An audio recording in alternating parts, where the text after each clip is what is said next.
The Book of Romans, chapter 11.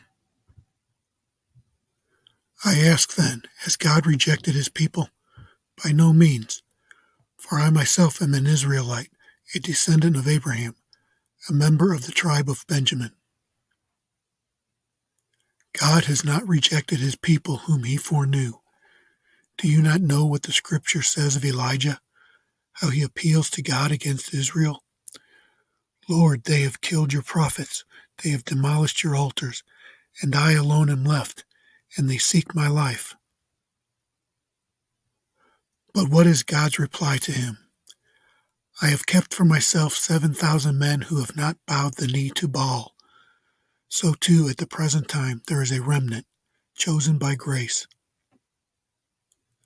But if it is by grace, it is no longer on the basis of works. Otherwise, grace would no longer be grace. What then? Israel failed to obtain what it was seeking. The elect obtained it, but the rest were hardened. As it is written, God gave them a spirit of stupor, eyes that would not see and ears that would not hear, down to this very day. And David says, let their table become a snare and a trap, a stumbling block and a retribution for them. Let their eyes be darkened so that they cannot see, and bend their backs forever. So I ask, did they stumble in order that they might fall? By no means. Rather, through their trespasses, salvation has come to the Gentiles, so as to make Israel jealous. Now if their trespass means riches for the world, and if their failure means riches for the Gentiles, how much more will their full inclusion mean? Now I am speaking to you Gentiles. Inasmuch then as I am an apostle to the Gentiles, I magnify my ministry in order somehow to make my fellow Jews jealous, and thus save some of them. For if their rejection means the reconciliation of the world, what will their acceptance mean but life from the dead? If the dough offered as first fruits is holy, so is the whole lump, and if the root is holy, so are the branches. But if some of the branches were broken off, and you, although a wild olive shoot, were grafted in among the others, and now share in the nourishing root of the olive tree, do not be arrogant toward the branches. If you are, remember, it is not you who support the root, but the root that supports you. Then you will say, branches were broken off so that I might be grafted in. That is true. They were broken off because of their unbelief, but you stand fast through faith. So do not become proud, but fear. For if God did not spare the natural branches, neither will he spare you. Note then the kindness and the severity of God.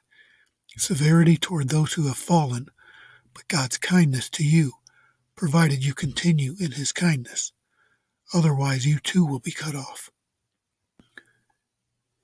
And even they, if they do not continue in their unbelief, will be grafted in, for God has the power to graft them in again. For if you were cut from what is by nature a wild olive tree, and grafted, contrary to nature, into a cultivated olive tree, how much more will these, the natural branches, be grafted back into their own olive tree? Lest you be wise in your own sight, I do not want you to be unaware of this mystery, brothers. A partial hardening has come upon Israel, until the fullness of the Gentiles has come in. And in this way all Israel will be saved. The deliverer will come from Zion, and he will banish ungodliness from Jacob. And this will be my covenant with them when I take away their sins. As regards the gospel, they are enemies for your sake. But as regards election, they are beloved for the sake of their forefathers. For the gifts and the calling of God are irrevocable. For just as you were at one time disobedient to God, but now have received mercy because of their disobedience, so they too have now been disobedient, in order that by the mercy shown to you, they also may now receive mercy. For God has consigned all to disobedience, that he may have mercy on all. Oh, the depth of the riches and wisdom and knowledge of God! How unsearchable are his judgments and how inscrutable his ways! For who has known the mind of the Lord, or who has been his counselor, or who has given a gift to him that he might be repaid? For from him and through him and to him are all things. To him be glory forever.